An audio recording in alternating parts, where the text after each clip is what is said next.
Buenos días. Sí, empiezo en castellano a pesar del aspecto que tengo y el apellido, pero es mi lengua materna y ahora ya paso al inglés. I wanted to cite a Spanish famous writer, Miguel de Unamuno, who said that with every new language you acquire, you also acquire another identity, an additional identity. And that is very dear to me because my family comes from migrants from Germany and Sweden to Spain and vice versa.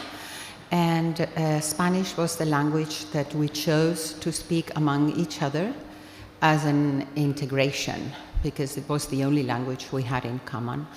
And it is true that language implies identity, and identity is very much linked with heritage.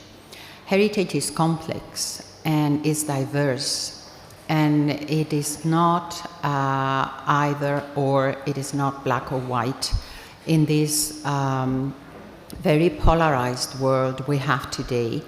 I think that heritage is a resource to understand our complexity, the complexity of the humankind, of its history, and therefore heritage is a resource for democracy. And what is very important, I think, is in order to really defend and to protect heritage from its fragility and also to analyze and interpret its complexity, we need very well-trained professionals that continue their growth through lifelong learning, and they also collaborate with the communities.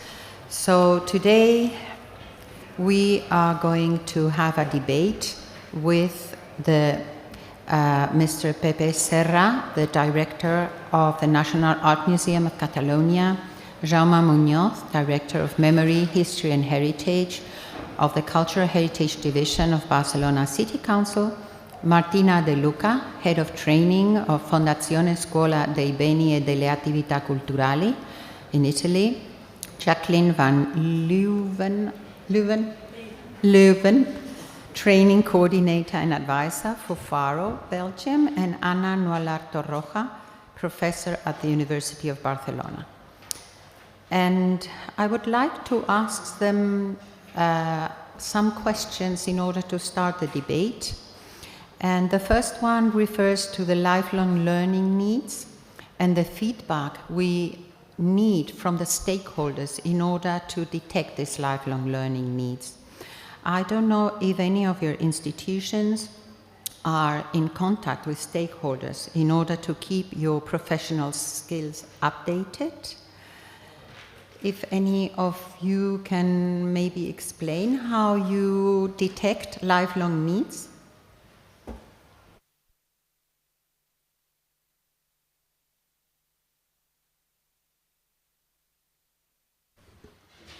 Good morning, everyone. I'm from the University of Barcelona. I'm the head of studies of the conservation and restoration degree. So we are forming new conservator restorers. Recently, we had been improving our plan of studies in order to make it more adequate to the reality of the employment, the jobs, and the society needs. So we have been in contact with many stakeholders. We are a team of around 28 professors at the department. All of us are committed with professional associations. We take part of ECO, we take part of ENCORE, and we have been working on the inclusion of these different needs that the society, but also the employment requires of the formation of our students. So being in contact with the stakeholders is a need, it's a reference, it's a reality, it's nothing that can be ignored, it's something that has to be present from the society to our students, and we don't conceive any studies program out of this reality. We are not in a path of extra real knowledge content of our studies. We need to focus on the reality. We are very based on what the heritage need. We are very based on what society needs from our students. So this is something that has to confirm our reality all the days.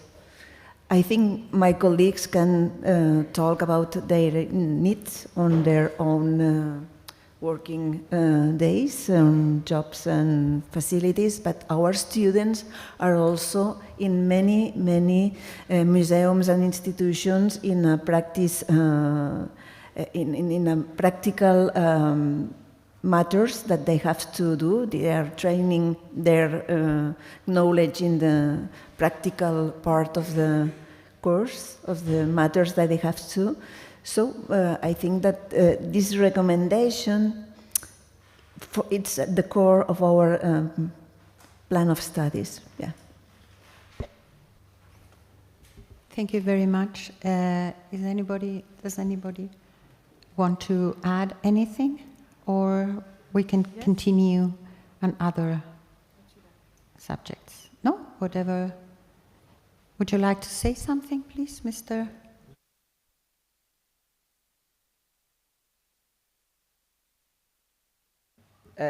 My experience is a bit different because I'm the head of training at Fondazione Scuola dei beni, delle attività culturali. This is a private foundation founded by Ministry of Culture. So we deal mainly with continuous education, and our most important stakeholder is the Ministry of Culture. And for this, we work closely with them for all the entire cycle of learning, from the identification of training needs, design the program, then deliver the course, and then the assessment and evaluation of the learning. So for us, it's very, very important to know from the beginning what we are to teach, how to conceive our program. Moreover, we are in touch with the principal professional association. ICOM, IB is one about librarian and archives. So we deal continuous with studying which kind of skills we have to implement, how upskilling people who already has a job, a work.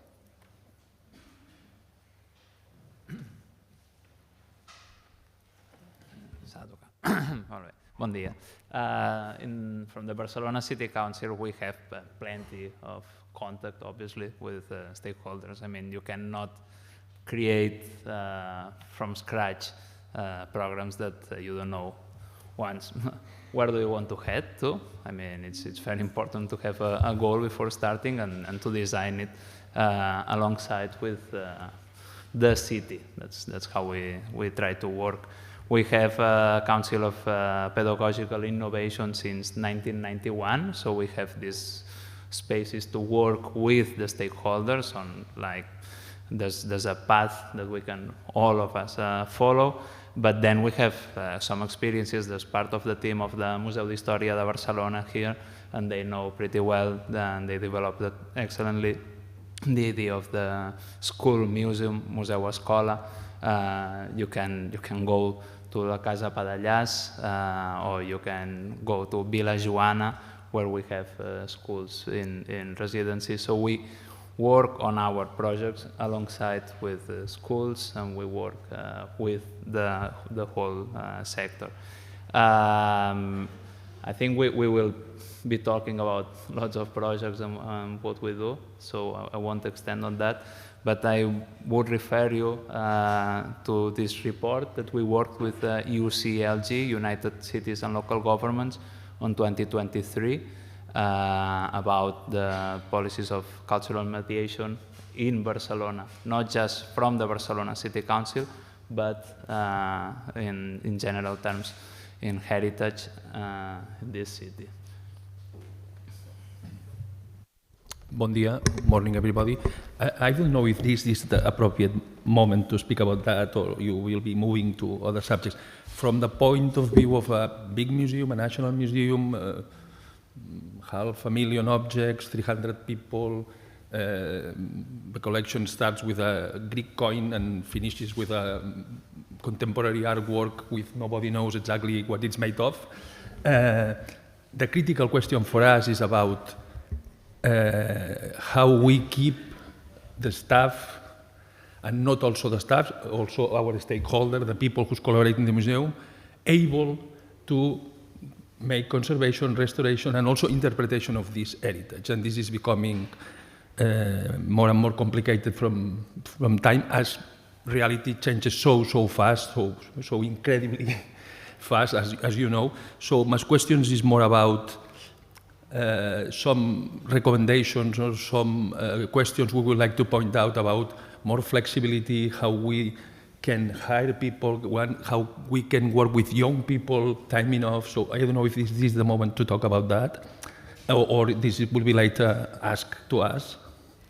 Whatever you like. I think some of the questions I have also further on are more related to professional development. Perfect. So I can ask you that question again if you like. The museum is full of students, people learning and people teaching. We are in touch with all the universities, the 11 universities of the country, and even some internationals are developing teaching programs in the museum. But the question regarding heritage and skills, I think, is more about the professional skills.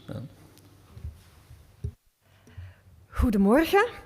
I work for FARO, which is an organization funded by the Flemish government to support the heritage sector in Flanders. We build a network, we give training, and we also give advice. And because of these questions we get a lot of questions from this sector. Sometimes they're very specific, sometimes they're broad. We organize lots of meetings, so I think we have a very good idea of what the learning questions in this sector are. And because we are not an official education institution, we can be very flexible and organize training very quickly on these specific topics. So that's how we keep in contact with our stakeholders. It's actually in our DNA. We do it every day. Thank you very much. This is a very rich table because we have people from the professional world, policymakers, and education and training. So the answers are also very, very wide. This is a particular point which interests me especially. Traditional crafts in Europe are getting lost, almost in risk of disappearing. I don't know if any of your institutions are aware, I mean, of course they are aware, but if they have implemented any measures that might help to these traditional crafts, not only to not disappearing, but also to contemplate the future and be able to develop according to the new circumstances.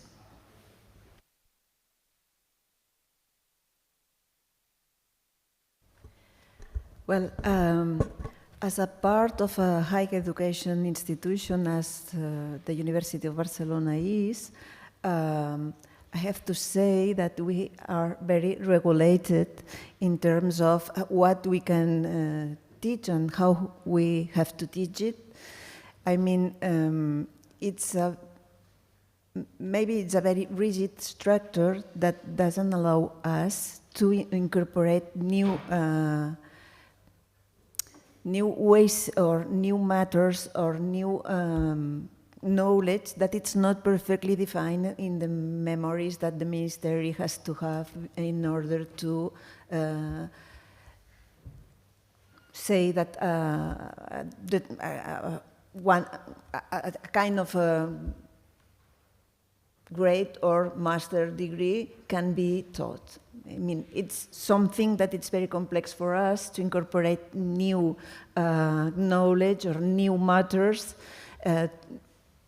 detecting that the fact is that they are disappearing, or maybe they are interesting to us as a part of the knowledge that our students have to have. It means that the structure is rigid. The movement of this structure is slow. To move the university to incorporate new formation is quite bureaucratic and difficult to manage. And so that's something that maybe in the future our dean has to consider, how to improve this kind of working. Very slow and very bureaucratic and difficult to manage. I think that unless we can detect this need, the implementation of this new knowledge is difficult at the university, at higher education level. Maybe in the new legislation coming now, through these micro-credentials that has a new possibility to teach some contents and incorporate them to the long life learning procedures, it will be an opportunity to incorporate this need.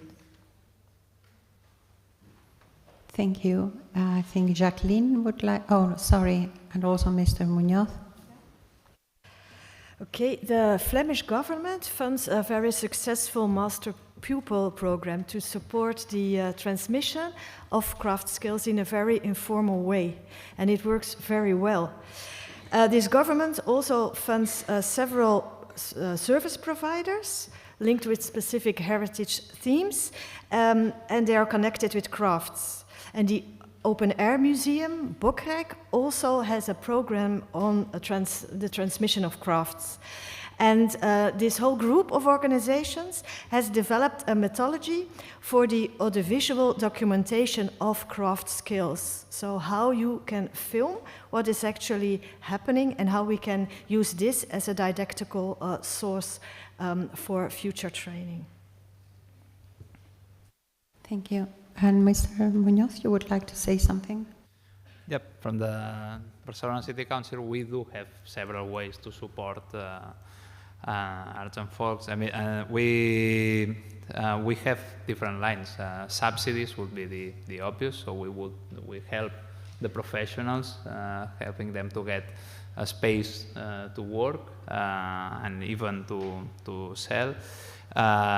We also grant creative projects, so we also work with supporting creation and supporting these professionals, and we also work with the schools of art of the city.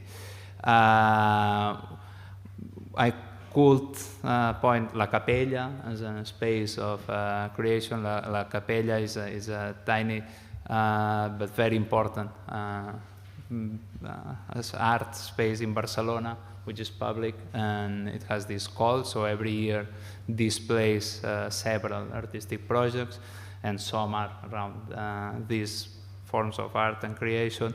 But I could also highlight Creació i Museus, which is a program that we do every July between the art factories of Barcelona, which is an obvious space of creation also for these art expressions, and museums. So within the Al Grec, which is the city's theater festival framework, we do these projects where we work on the museums and on the art experience that the artists want to deliver. And we also got the Museum of Design of Barcelona that displays some of it. So I think you can do it through subsidies and grants, through the regular programmation of the museums, and then through specific projects. But as Anna was pointing, bureaucracy is always a huge problem for these people to reach out and make a living. Yeah. I think we have got the critical problem. From my experience, from a long time ago working in museums, and today we are in a place which is the sample of these professionals. I think 99% agrees this is something we have to work together. Mobility as a personal, as a human factor is working very well. I'm today here, on Sunday I will be in Shanghai, next week I will be in Paris. Professionals are sharing knowledge, sharing an incredible amount of experience, and then there's an enormous gap between all this effort, research, detection of problems, proposal of solutions, and the reality of the administration, which is dementia. Let me be a little bit vehement, because otherwise, even the people who's working there knows they are suffering to engage a director of an equipment. Then we have to foster really European Union to be very, very strict and very, I don't know which is the word, but because it's really a chaos. For example, a museum like us, we have detected perfectly thousands of skills and things related, for example, our correction of Romanesque paintings and the objects related, or decorative art that are losing, or people in the Pyrenees, and it's almost impossible to engage these people to work with us. I mean, everything is forbidden. It's forbidden to ask for a job and pay it separately. It's forbidden to engage them inside. It's forbidden to engage the students of this university cannot work in the museum. It's completely forbidden. It's forbidden. Trying to guarantee, I don't know which kind of regulation, which is completely absurd. If this comes from the time of the corruption, let's install a principle of trust in these institutions, a confidence, and of course, let's be rigorous with the money and all. But otherwise, we will be losing. In our museum, we have no generation to take care of the collections after the experts we have, because it's almost impossible to get 30 years old people inside the staff. I've heard before this program of voluntariat in Germany, which is not a voluntariat, it's people which get paid for 2 years. Even voluntariat is not allowed in our institutions, because people say this is substituting a job. So we have to find a way to unblock all these difficulties. In terms of Spain or Catalonia, we have 4 levels of administration. In our museum, there's the Spanish government, the Catalan government, the city government, and there's a very strange thing, impossible to understand for people who's not from Catalonia, which is called Diputació, which nobody knows who is, but there's a lot of money there. Nobody knows exactly what they're doing sometimes, but there's a lot of money there. So let's ask all this administration to align the objectives, to work in a European context alignment, and let's find really, we have to change the law in terms of how we spend the money, because otherwise we are all obliged to make tricks and very strange things. And this is very, for example, for the young people is very discouraging, is very depressing. In my agenda from 9 to 10 all days, I have free space, because I'm receiving every morning students that say, I have 1 master, 2 master, why I have to go say outside? You have to travel outside, because otherwise it will be. And we have the resources. There's money enough to do that. It's just we cannot invest the money there because there's no way. There's no way to do it. And at the same time, it's a critical question. This is one of the skills, because it's really very. We have the most important collection in the world of Romanesque paintings. And at this moment, the curator, the most expert curator, has been retired. And we have to cover the position. But we cannot just pay 2, 3 very good students that are just finishing to invest in them for 4, 5, 6, 7 years in order to get the expertise they need to keep this completely, extremely fragile and complicated heritage to keep. No? This is just a sample. So for me, there's a critical question here that the work European Union is doing is excellent, is great. There's a lot of things we can learn from this. But the way to apply it needs a completely change of the law. The legal frame, it's now taking care of, it's suspicious. I want to do, let's see, this is You want to trick us. No, we want to have people inside or to collaborate, just to put you a sample. If we identify people that can help us, once you have commissioned a work for them, you cannot commission another one. There's something that's called reiteration, so you cannot pay them twice, just because it may be your brother. So let's find a way to do things much better. Otherwise, we're going to lose a lot of time in energy on something that we cannot apply. And all my colleagues in Spain will tell you the same. Other countries have much more flexible structures, but it's not our case. Thank you very much. Yes, I agree with you. I've worked for the Ministry of Culture in Spain all my life, and I totally underline what you are saying. Its bureaucracy can be paralyzing for the development of society. It is true that many of these bureaucratic measures have been installed or created to avoid some sort of corruption, so to say, but at the end they are really slowing down every process. And that's something that Europe cannot change unless we start trying to change it from our regional and national governments. And for that, charter might be the starting point to at least agree and work in that direction, sort of lobbying in order to put these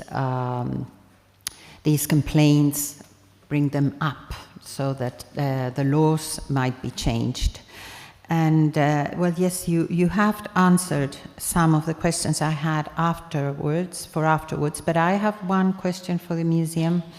I was in touch with your museum some years ago when I was working at the Council of Europe, and we put your museum as an example for its extraordinary programs of involving society, especially people coming from very poor parts of Barcelona, to bring them to the museum and also to be able to express their identities through language. And I don't know if these programs are still on, but they are a fantastic example of implementing some of the recommendations of charters. So if you would like to say a few words about it. Yeah, thank you very much. Yeah, this is still going on. It's on the frame of, all of you know very well, museums have changed more the last 15 years than the last 200, I always say, and this is like this. If you take a picture of the museum, it's a moving picture, because the museum is changing now, at this moment. And of course, this, you can call it social dimension or whatever, but it's true that the public now is in the center, that the mission is much more far than conserving and preserving, of course, heritage and so on. And this has worked very well because all the programs has been made This is also now a compulsory way of working in the museum. All the projects that have been presented in a table we call a programming table. There's a big staff that is deciding. We cannot approve a project if it's not made with one or two partners in the city, in the country, internationals. We don't do any project alone, never. This means we have skills from outside, we have another point of view, and so on. For the social projects, let's say, for engagement, the community, this country has received 2.5 million people in 20 years. And of course, it's impossible they will feel represented in our museum, which is called Nacional. If we don't change, we don't work with them. This is also working very well. But again, this is working in an informal, completely informal structure. I have committees and whatever you can call, which doesn't exist administratively, doesn't exist formally. They are not represented in our governance. It's just we have decided we have a parallel governance and we oblige ourselves. So we are again in the human factor. As him and me, we are friends, we decide to do something together, and we do it because the human factor always finds a way. But of course, it's nice, the human factor, but its enthusiasm and voluntarism has a limit, and the limit it's exhausted from time ago. But it's true that this is working very well next to the city. The city is the more agile agent for us because they know the community is arriving, so on. And it's true, for example, our district, which is Sants-Montjuïc. We have found, I think it was 70-something languages, different speaking languages. So this idea of having the labels in Catalan, Spanish, and English is become really insulting a little bit. So we have to move forward. And here there's a lot of things that are extraordinary for us. I have a governance meeting next week, and I will start with this. But pushing them to find solutions for us to act, because we are ready to act, we know how to act, because there's a lot of people explaining things to us. No? So it's a nice moment. I think the power has to be from the Europe to the countries, not the other side. That's my impression, because there's an inertia which is historical of control, of not lose the control of the institutions as the power. You cannot control the rent, for example, the political rentability, which is it's a very normal. These policies are not about the political gets results of it. It's an investment for the future for everybody. So this is quite complicated. It's not so easy to do. Let's say like that. I don't know if Mr. Muñoz would like to add something about how you could how from your political place you could help in some way, or if you could push upwards to the Generalitat, maybe some I don't know how would you like to say. Inter-administrative cooperation is compulsory. I think it doesn't make any sense to say, okay, so I work for the city council, and we as a city council are these very museums, and then we have some consortiums with other administrations, but I will just check if I'm the administration that is supporting more or less these museums. I think this is not a way to work. So obviously we have spaces of cooperation and of debate with the other administrations, especially la Generalitat de Catalunya, in good understanding. And recently we created these informal spaces, but active spaces of coordination among the city museums and among the people who work at the city museums, not just in the directive level, but also people from the collections, or people from public programs, or people from education, people from communication. So they got this space to share their professional experiences, concerns, problems, and solutions. And these days we're having a delegation, an international delegation visiting yesterday. They went to the Manac. Today they are in Muba, Bon Pastor, and in Monestir de Pedralbes. And yesterday we held this meeting at Muba, Plaça del Rei. And at the very end of the meeting, the technicians from the Manac came and said, can we come to these spaces of coordination? Can we join you? I mean, we belong to another administration, but it's obviously this is the way to work. So human factor is essential, obviously. I mean, and being an institution can be due to bureaucracy, due to European framework, but also ours. Can be frustrating, but so it's a matter always of will, but at the same time it's a matter of displaying the space and the possibilities to develop your work. So what we try to do is to create this general knowledge about bureaucracy and about how constricted can we be, and then how to overcome it. So that's not a trick, as Pepe would say. maybe that wouldn't be, I don't know, if a more formal system would be ideal, but many times we create formal structures that then once they fulfilled their initial goal, they don't make sense anymore.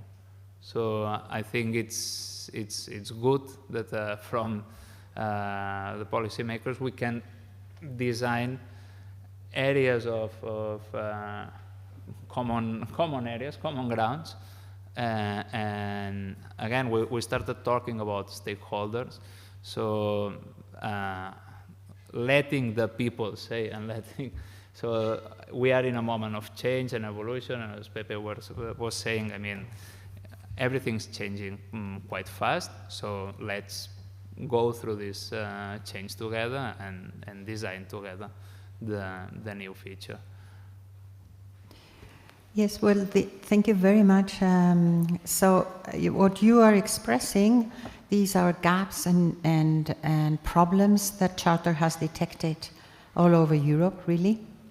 And it is true that this is producing a problem for Europe, because if the heritage sector, which is very important and moves millions and millions of euros, thanks, or maybe not thanks, but to tourism, it is not well organized in this sense, and this is producing problems for mobility, for example, because the people acquire new competencies by lifelong learning that are very much based on the human factor and on occasional fantastic programs here and there, but this is not general in the whole of Europe.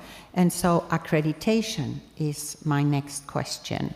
What happens if the people who work with you and who are doing a fantastic job and they are acquiring new competencies and they are filling these gaps and needs, they cannot be accredited for what they have learned to do and what they do very well? And how do you contemplate this problem that is producing a lack of mobility between professionals in Europe? And Europe is always saying that one of the reasons for existing, Europe as a whole, is to facilitate the mobility between professionals. That is one of the raison d'être of Europe. And these problems you are pointing at make this more difficult or almost impossible. So what would you like to say about accreditation?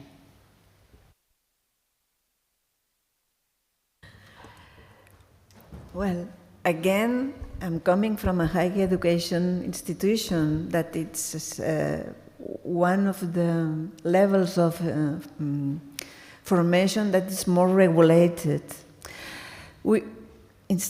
Although that we are in Europe, we have this Bologna European credit transfer and process from higher education, but Spain, as you know, has implemented a 4 years degree instead of a 3 years plus 2 from masters that it's all over Europe. So that simple thing that maybe means nothing for somebody in the ministry thinking about how to manage with this European community is making difficult for our students to make an interchange with Europe, and from students from Europe to come to Spain to study because they are in a 3 years degree, so they don't fit on our structure from 4 years degree. And then in the master level, they are in a 2 years master degree, and we more or less, all of us, are providing masters of 60 hours of master teaching classes. So How to accreditate? How is about accreditation? Well, the regulation is something important, something structural that we need, but then we need also policies that fit in this regulation and who really have the capacity to make things easy and not make things more complicated than they are usually. So to accreditate, to have the accreditation for formations that don't fit strictly with the higher education schema. Some things have been done.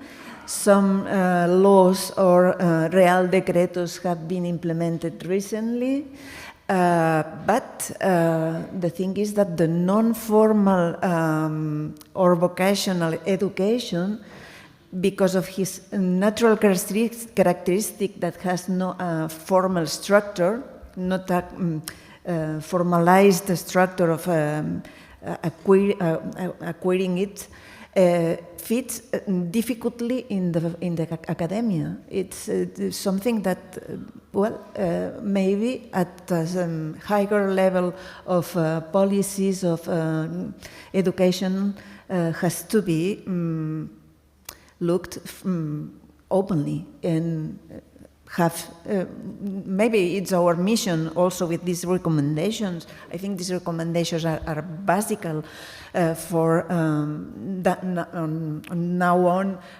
told to the authorities and tell to them, okay, there are some European projects on this point. We have some recommendations that has to be fulfilled, completely applied, and that will be an instrument for us. I think maybe it will be the way to talk to authorities, academic authorities at the highest level, ministry maybe, and orientate this recognition that has to be done in some way, because it's a reality. I have not the response, I have not the solution, but some things has to be done in this way. And the recommendations, I think they are a tool, a very important tool. Jacqueline, you wanted to say something? Sorry. No, in the public sector, we have a huge problem regarding this. Pepe was already explaining it, but so the staff of our museums are civil servants. And to become a civil servant, you need to go through exams on law.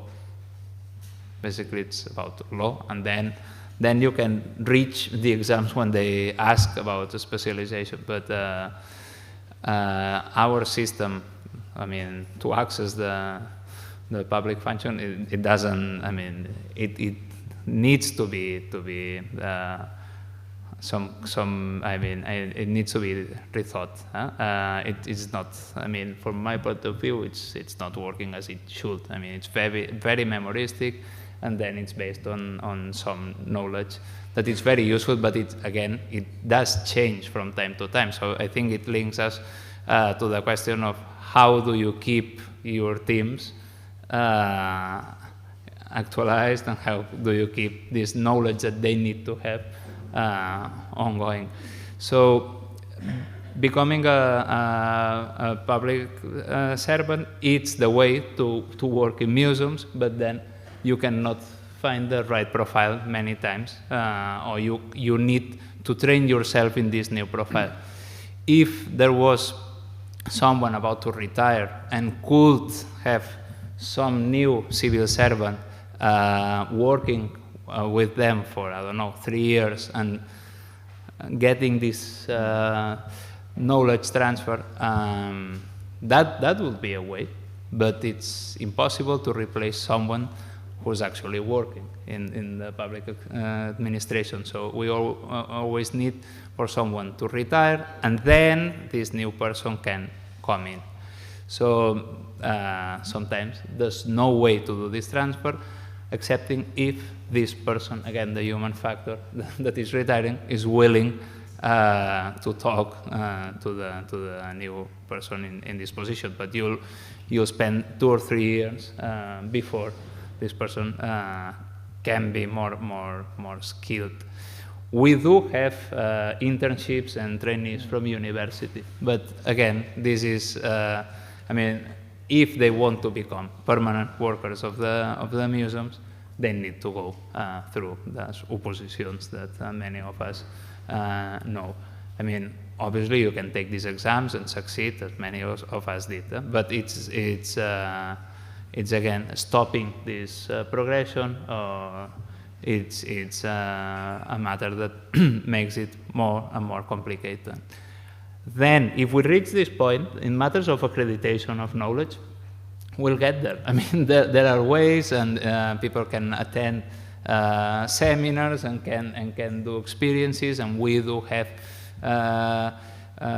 cross knowledge experiences with other museums in Europe and around the world. So there are ways to recognize that these people have done this work. But I think the trickiest part is to get the right profiles into the right jobs. And I think it takes us to the cultural exception. I think this is a matter not only in heritage, but in the whole cultural sector, that it's important, that I think that should be in Europe, but also in Spain and in Catalonia, that we should work on, because we cannot be seen just as civil servants, but also as cultural workers.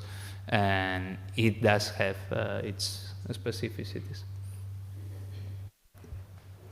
In Flanders, we have a system for the validation of non-formal learning for museum guides.